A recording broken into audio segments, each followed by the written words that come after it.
Τι έχουμε στο μυαλό μας? Λέμε το εξής, ότι για να αρχίσει να εφαρμόσει μια μακροπρόθεσμη στρατηγική, πρέπει να διατυπωθεί ένα όραμα. Και οράματα μπορεί να υπάρχουν πολλά και ο καθένας εδώ να μπορεί να διατυπώσει το δικό του, αλλά από κάπου πρέπει να αρχίσουμε. Σκεφτήκαμε λοιπόν ότι εάν θεωρήσουμε ότι η βιομηχανία της Κοπέλου είναι ο τουρισμός και το πρόβλημα που έχει το νησί είναι ότι αυτή η διάρκεια της τουριστικής περίοδου είναι μικρή, ένα όραμα, το οποίο να είναι φιλόδοξο μεν αλλά ρεαλιστικό, είναι το εξής. Να κάνουμε τη Σκόπελο έναν επιθυμητό προορισμό για επισκέπτες από όλο τον κόσμο καθ' όλη τη διάρκεια του έτους. Αυτό είναι το όραμα. Και από εκεί και μετά καθίσαμε να σκεφτούμε πώς αυτό, ή μάλλον τι στόχοι προκύπτουν από τη διατύπωση αυτού του οράματος, για να δούμε πόσο ρεαλιστικοί είναι και αν μπορούμε να τους πετύχουμε. Διατυπώνουμε λοιπόν 4 στρατηγικούς στόχους. 4, δεν χρειάζεται ούτε 40, ούτε 200, όπως βρίσκουμε κάθε φορά σε προγράμματα προεκλογικής περίοδου. 4 στρατηγικούς στόχους. Ο ένας έχει να κάνει με το περιβάλλον, το οποίο είναι και το συγκριτικό πλεονέκτημα του νησιού μας. Ο δεύτερος έχει να κάνει με την πρωτογενή παραγωγή, που την έχουμε αφήσει, δεν ασχολείται πλέον σχεδόν κανείς με αυτή. Το τρίτο είναι τι είδους επενδύσεις κάνουμε στο νησί. Και το τέταρτο είναι ο τουρισμός αυτός καθ' αυτός. Οι 3 πρώτοι στόχοι είναι διατυπωμένοι έτσι που να απαντούν και στο ερώτημα για την ανάπτυξη του τουρισμού. Και θέλω για τα επόμενα 5 λεπτά, και μετά θα σας αφήσω πάλι να ανανεώσουμε τις παρέες μας και τις σχέσεις μας, να μιλήσω για τον κάθε ένα από αυτούς τους στόχους, τι σκεφτόμαστε να κάνουμε. Να αρχίσουμε με το περιβάλλον. Στο περιβάλλον έχουμε 5 τακτικούς στόχους. Ο πρώτος και ο κυριότερος έχει να κάνει με το δάσος. Έχουμε στη Σκόπελο ένα συγκριτικό πλεονέκτημα, το οποίο το έχουμε παρατημένο. Λέμε το νησί του μπλε και του πράσινου, αλλά ουσιαστικά εννοούμε μόνο το μπλε. Και όταν αυτή την δίμηνη περίοδο κάθε χρόνο έρχονται οι τουρίστες, ο πάνωμος, η μιλιά, οι καστάνιοι δεν διαφέρουν και πολύ από τη βουλιαγμένη ή τον άνεμο του 60 και του 70. Πρέπει κάτι να κάνουμε με το δάσος. Είμαστε, εγώ τουλάχιστον είμαι ένας από αυτούς, είναι και άλλοι εδώ που θυμόμαστε ότι το δάσος στη δεκαετία του 50, ας το πούμε έτσι, καλλιεργείτο. Το δάσος ήταν ανοιχτό, είχε τα μονοπάτια του, ήταν σχεδόν ασφαλές από φωτιές, γιατί υπήρχε κόσμος εκεί πέρα ο οποίος το πρόσεχε. Εμείς δεν λέμε να πάμε πίσω στην καλλιέργεια του δάσους, αλλά λέμε ότι πρέπει να ανοίξουμε το δάσος στον κόσμο. Πρέπει να ξαναβρούμε τα μονοπάτια, πρέπει να τα ανοίξουμε, πρέπει να τα σηματοδοτήσουμε, πρέπει να τα επικοινωνήσουμε. Υπάρχει ένας τεράστιος πληθυσμός σε όλη την Ευρώπη, και όχι μόνο, αλλά ας περιοριστώ στην Ευρώπη, οι οποίοι είναι περιπατητές, οι οποίοι ψάχνουν για τέτοιου είδους περιπέτειες. Αυτούς τους ανθρώπους θα πρέπει να τους βρούμε, να τους καλέσουμε να έρθουν στο νησί, αλλά όταν έρθουν πρέπει να βρουν πράγματα τα οποία να έχουν ενδιαφέρον, να είναι έτοιμα, να είναι σηματοδοτημένα και να έχουν, για να μπορούμε να τους δείξουμε αυτές τις ομορφιές που δεν τις βλέπει ο τουρίστας του Ιουλίου και του Αυγούστου. Τότε κάνει και πολύ ζέστη και ο κόσμος προτιμάει τη θάλασσα από το δάσος. Όμως το Μάρτιο, τον Απρίλιο, τον Μάιο, αυτή την εποχή που είμαι στο νησί και βλέπω τι εκπληκτική φύση διαθέτει αυτό το διαμάδι του Αιγαίου, αυτό το πράγμα πρέπει να το αξιοποιήσουμε. Άρα δίνουμε πολύ μεγάλη σημασία στο στρατηγικό μας σχεδιασμό τη διαφύλαξη, την ανανέωση και την αξιοποίηση του δάσους. Και αυτός μετά ο σχεδιασμός πραγματικά είναι κάτι το οποίο θα τραβήξει κόσμο στο νησί. Η τουριστική περίοδος από 1 μήνα, 1,5, 2, μπορεί να γίνει 3, 4 στην αρχή, 5, 6 αργότερα και γιατί όχι καθ' όλη τη διάρκεια του έτους. Μέσα στο περιβάλλον, εκτός από το δάσος, υπάρχουν και άλλοι τακτικοί στόχοι.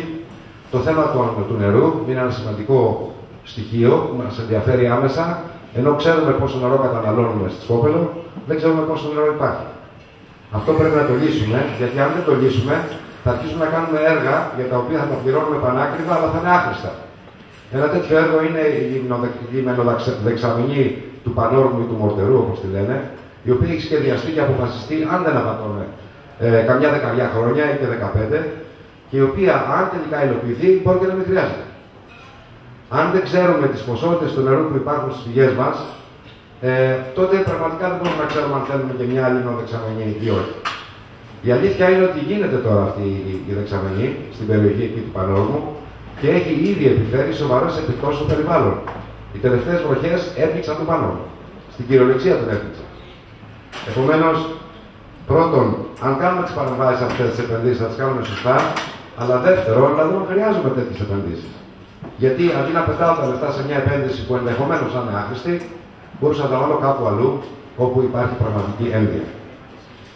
Το τρίτο θέμα είναι το θέμα των θαλάσσιων υδάτων, και εξακολουθώ και είμαι στο περιβάλλον ακόμα.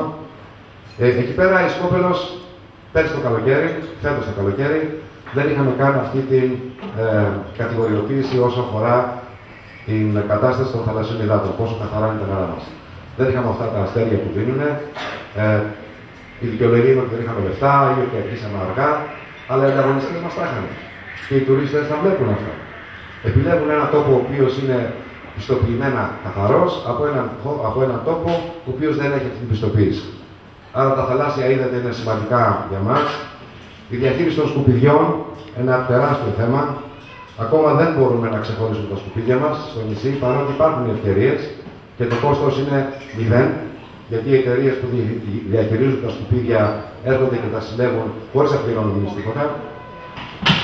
Η διευθέτηση του χωροταξικού σχεδίου του νησιού, το οποίο είναι σε εξέλιξη, από την διαμόρφωση του οποίου θα εξαρτηθεί πάρα πολύ το μέλλον του περιβάλλοντος στη Σκόπελο. Είναι ένα πολύ σημαντικό θέμα. Φεύγω από το περιβάλλον, πάω λιγάκι στην πρωτογενή παραγωγή. Εδώ πολλοί μπορεί να μας θεωρήσετε ρομαντικούς, όμως νομίζω ότι δεν είμαστε. Θα σας διαβάσω το εξής. Αυτό το άνθρωπο ήταν στο Βήμα πριν από λίγο καιρό και μιλάει για ένα νησί τη Σαντορίνη και λέει τα εξής.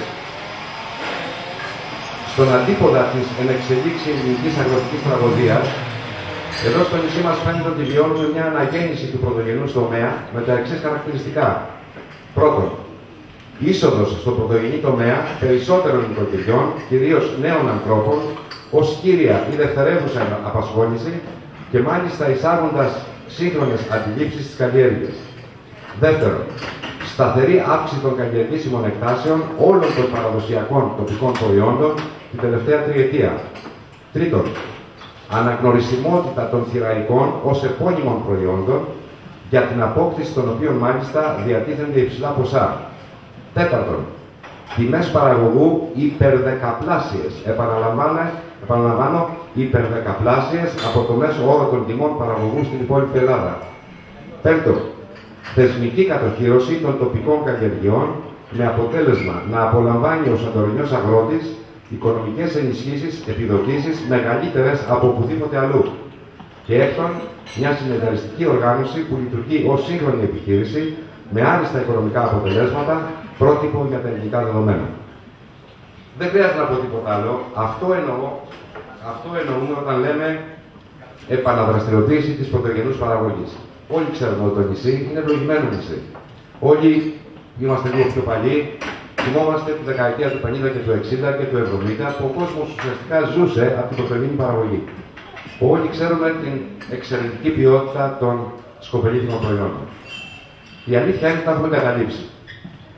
Αν καταφέρουμε να ξαναπάμε έστω και μερικώς προς αυτή την κατεύθυνση, θα λύσουμε προβλήματα που έχουν να κάνουν με την απασχόληση των νέων, με την απασχόληση των γυναικών, με τα έσοδα, τα συνολικά έσοδα του νησιού και με την αναγνώριση της Σκοπέλου ως μιας παραγωγού νήσου με εξαιρετικά αποτελέσματα. Αυτό που θέλει είναι να ενισχυθούν νέοι αγρότες, να ξαναμπούν ξανά σε αυτή τη διαδικασία και από εκεί και μετά να βοηθήσει ο Δήμος και οι θεσμικοί φορείς του νησιού όσο αφορά την τυποποίηση των προϊόντων, όσο αφορά την τεχνολογία που χρησιμοποιείται για τα προϊόντα, το marketing και τη βοήθεια να βρουν αγορές. Είναι πράγματα που έχουν γίνει, εκτιμούμε ότι είναι απολύτως ρεαλιστικά, επειδή γνωρίζουμε ότι το νησί παράγει τέτοιου είδους ποιοτικές καλλιέργειες.